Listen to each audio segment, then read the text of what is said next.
Olá!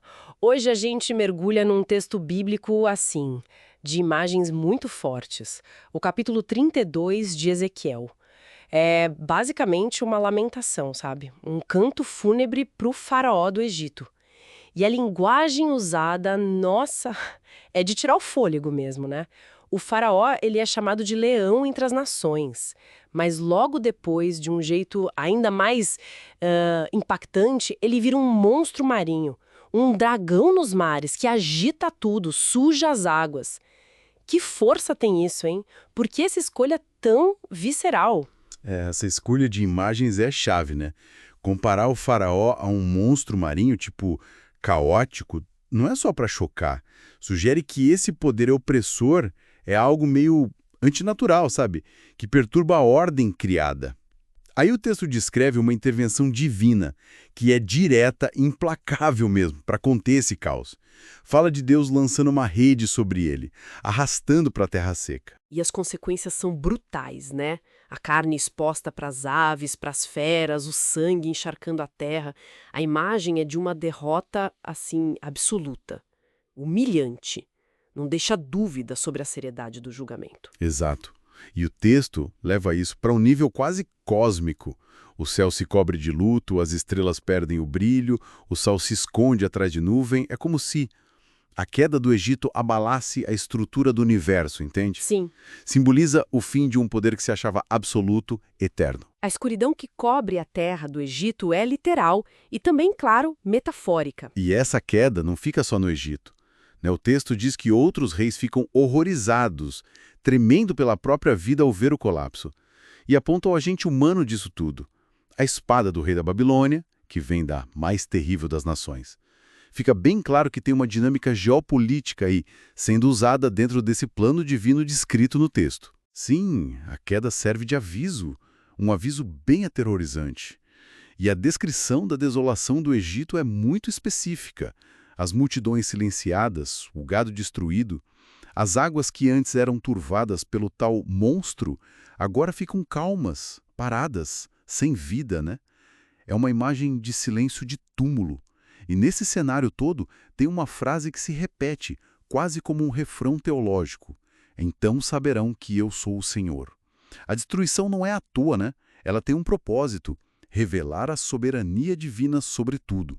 Essa imagem de desolação total meio que prepara o terreno para uma mudança de cenário quase de filme, né? A partir ali do versículo 17, o foco sai da terra e vai para baixo.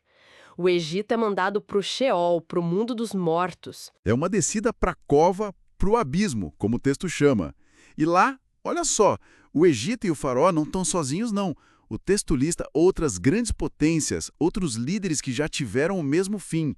Assíria, Elão, Meseque, Tubal, Edom, os príncipes do norte, os sidônios. É quase um cemitério de impérios caídos. E essas nações que antes botavam o terror na terra dos viventes, quer dizer, no mundo onde eles mandavam e causavam medo, agora estão lá, juntas, nessa condição diminuída. O que significa exatamente essa descrição deles como incircuncisos e mortos à espada? Olha, no contexto cultural da época, incircunciso era um termo de desonra profunda, sabe? Indicava a exclusão da aliança, um status inferior.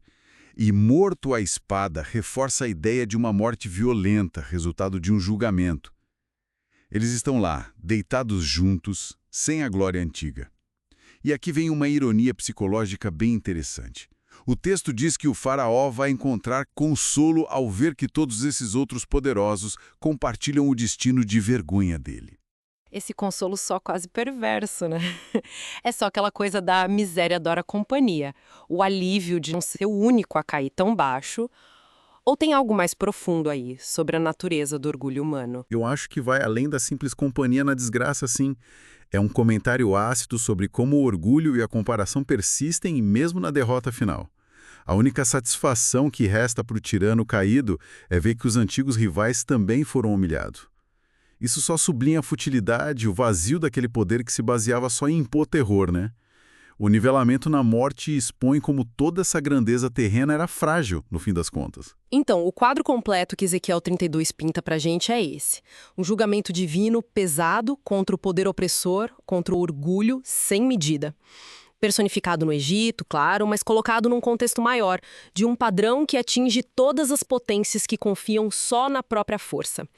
É um contraste brutal entre o medo que esses impérios impunham e o estado final deles, de impotência e vergonha coletiva lá no além. Exatamente. E isso nos deixa com uma questão que ecoa, né, através dos séculos. O que essa visão antiga sobre soberania divina, sobre a prestação de contas final dos poderosos, nos diz hoje? A passagem sugere que o poder terreno é, por natureza, transitório e responsável. Fica a reflexão na como essa perspectiva sobre ciclos de ascensão, arrogância e queda pode, talvez, nos ajudar a ler as dinâmicas de poder passadas e, quem sabe, as presentes no nosso mundo. Dá o que pensar.